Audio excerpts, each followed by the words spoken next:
é o povo que ele recebe, o povo que gosta de Vossa Excelência e admira. Aliás, não só de Santa Catarina, como o povo do Brasil, senador Paulo Paim. Obrigado, senador. Caro presidente Paim e prezados colegas,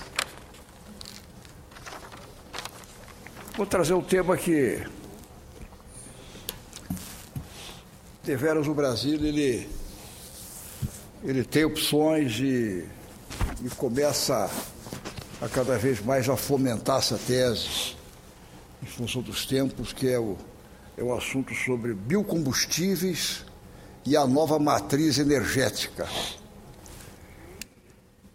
A necessidade de planejarmos um futuro sustentável, econômica e ambientalmente, é consenso dos dias atuais. Pesquisadores, economistas, empresários e agentes públicos estão conscientes de que a conjugação entre crescimento e preservação é essencial e possível.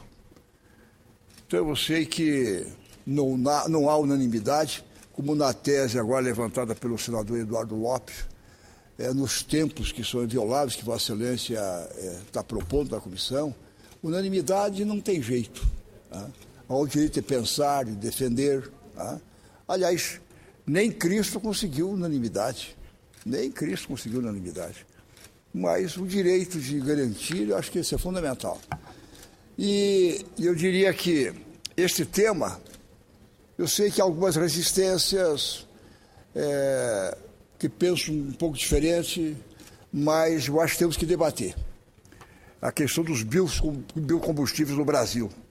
Acho que é uma questão de longevidade, é uma questão de procurar manter um pouco mais de pureza dos ares, a diversidade na produção. Acho que existe campos para isso. E, para tanto, um dos vetores de discussão indispensável é o da matriz energética. O Brasil tem um campo de desenvolvimento fantástico, ainda não plenamente explorado, mas para o qual devemos estar atentos. Recentemente, foi dado mais um relevante passo nesse sentido. A companhia aérea Gol realizou o primeiro voo comercial no trecho entre São Paulo e Brasília, utilizando em suas turbinas um bioquerosene produzido à base de óleo de cozinha reciclado. À base de óleo de cozinha reciclado. No ano passado, durante a Rio+20, tivemos a oportunidade de participar do primeiro voo no Brasil utilizando biocombustível, mas ainda em caráter promocional. Foi o ano passado.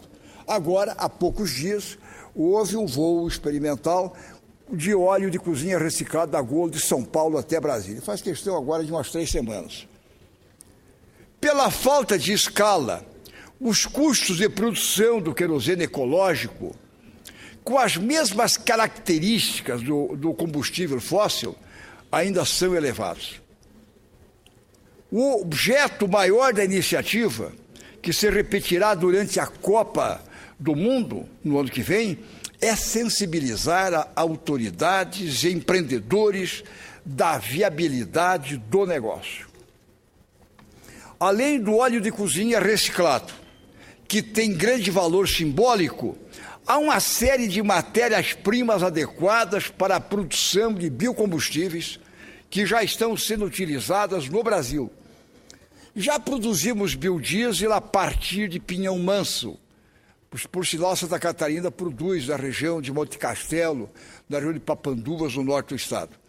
Mamona, girassol, dendê, sebo bovino, óleo reciclado, soja, enfim, uma grande variedade de opções de óleos vegetais ou gorduras animais, variando de acordo com a vocação natural de cada região do país. Sem esquecer o etanol de cana-de-açúcar, combustível com DNA puramente brasileiro. Os benefícios ambientais e para a saúde são inquestionáveis.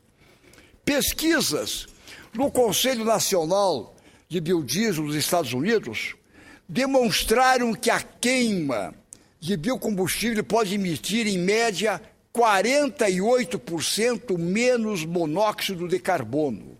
48% menos de monóxido de carbono, repito.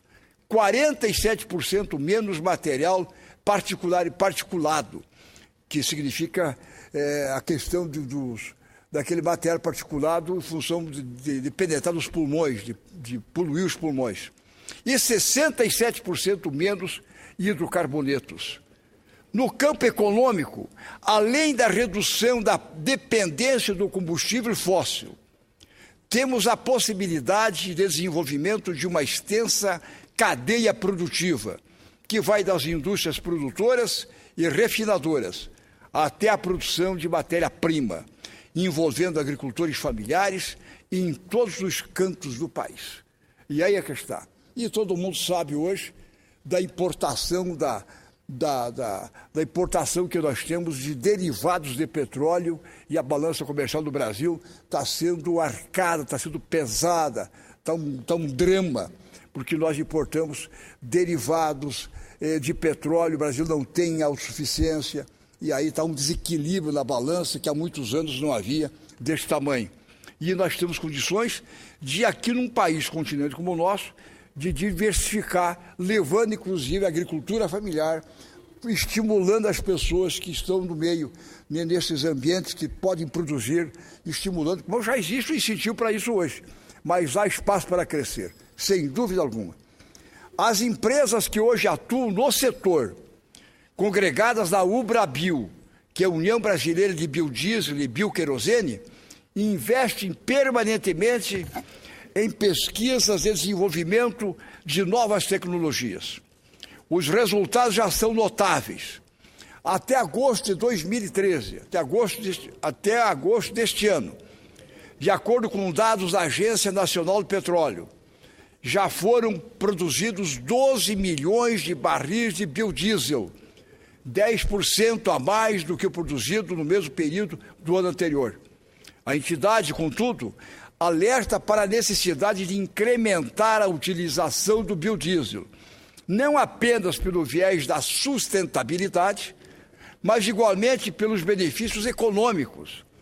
Somente no ano passado, o país importou 8 bilhões de litros de diesel a um custo de 7 bilhões de dólares.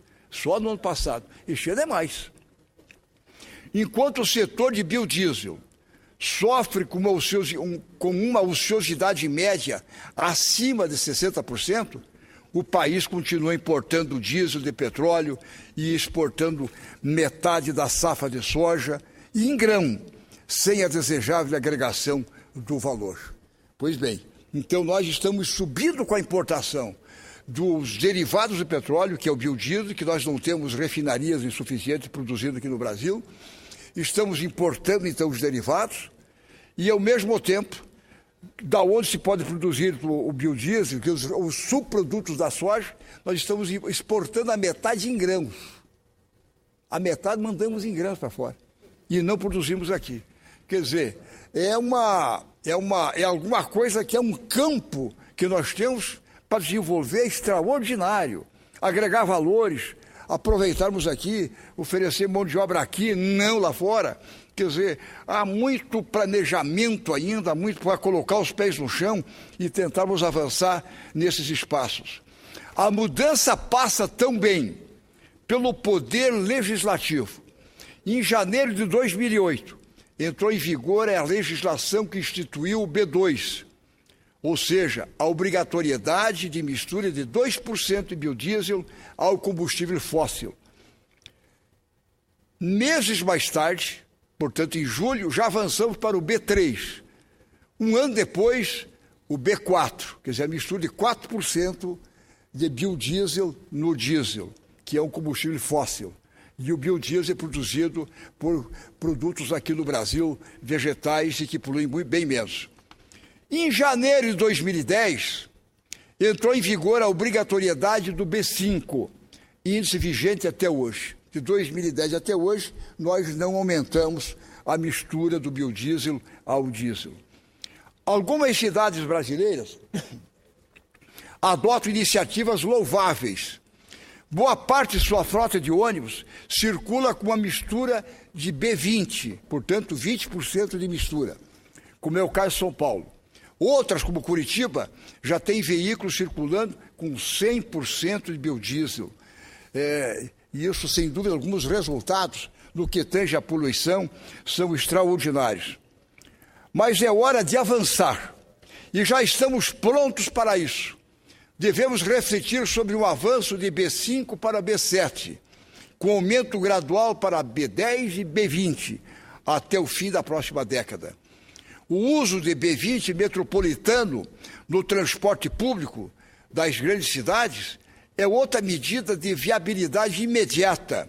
Como exemplo para o mundo, já poderíamos adotá-la no ano que vem em nossas principais cidades, aproveitando a visibilidade da Copa do Mundo. Ative-me prioritariamente aos biocombustíveis, mas o Brasil tem potencial de desenvolvimento de uma série de outras tecnologias energéticas sustentáveis, com plena viabilidade econômica. Energias solar e eólica, por exemplo, ainda são pouco exploradas. A solar e a eólica, a solar do sol e dos ventos, ela tem um campo extraordinário.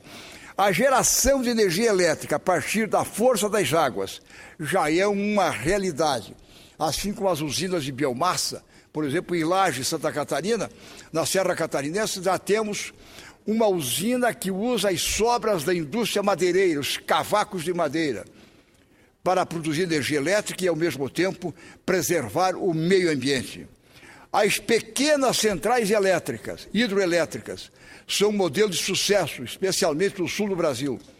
No final da semana passada, participamos de uma ampla discussão sobre o tema em encontro nacional realizado em Florianópolis. Senador Cacildo, eles estão saindo ali, mas eu quero destacar ainda que os estudantes do nível médio do Colégio Estadual Simão Bolívar, de Corumbaíba, Goiás, estiveram aqui prestigiando o seu pronunciamento. Fique o registro feito, que retorne em paz nessa caminhada por Brasília e a Goiás. E a Vossa Excelência faz em bom momento, em nome da mesa e em nome de todos nós, o registro da visita dos estudantes. As pequenas centrais hidrelétricas são um modelo de sucesso, especialmente no sul do Brasil.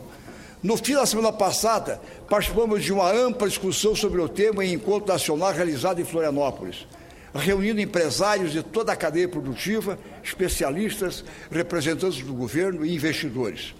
Cerca de 45% da energia e 18% dos combustíveis consumidos no Brasil já são renováveis. No resto do mundo, 86% da energia vem de fontes energéticas não renováveis. Pioneiro mundial no uso de biocombustíveis, o Brasil alcançou uma posição almejada por muitos países que buscam fontes renováveis de energia como alternativas estratégicas ao petróleo.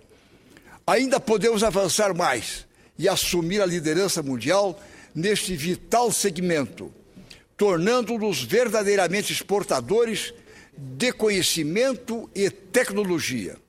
A participação do poder público na consecução desse objetivo, que nos renderá desenvolvimento, sustentabilidade e conquistas econômicas e sociais, é essencial, sem dúvida alguma.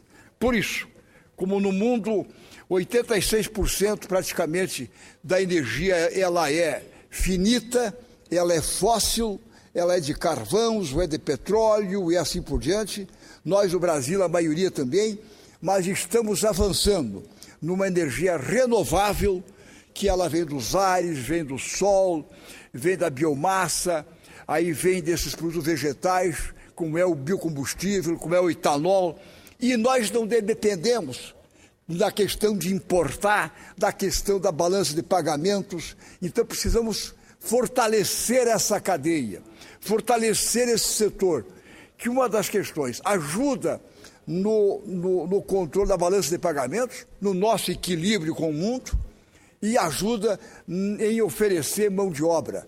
ajuda em oferecer emprego, ajuda em dar sustentabilidade na questão da saúde, ajuda a sustentabilidade na questão dos ares que respiramos, enfim, e torna mais independente. O Brasil conquista com isso. Então nós precisamos, eu acho que usar os mecanismos que nós temos disponíveis, o Ministério de Ciência e Tecnologia, o Ministério do Agronegócio, da Agricultura, esses ministérios afins desse setor, precisamos criar, fomentar, buscarmos parcerias.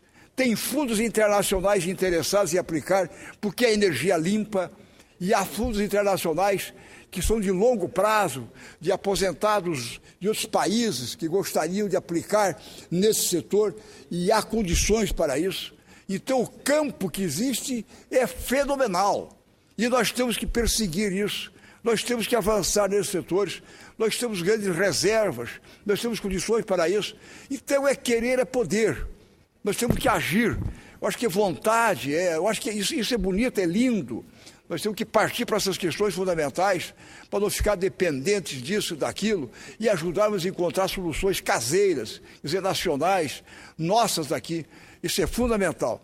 Então, eu não podia deixar, senador Paulo Paim, Vossa Excelência que preside a sessão do Senado nesse instante, e pelos colegas, de trazer essas considerações na tarde de hoje aqui no Senado Federal. São pensamentos que no Brasil inteiro estão sendo colocados na pauta, estamos meditando e temos que arregaçar as mangas, não dependendo de questões internacionais, de trazer. Claro que temos que ter os nossos intercâmbios com os países.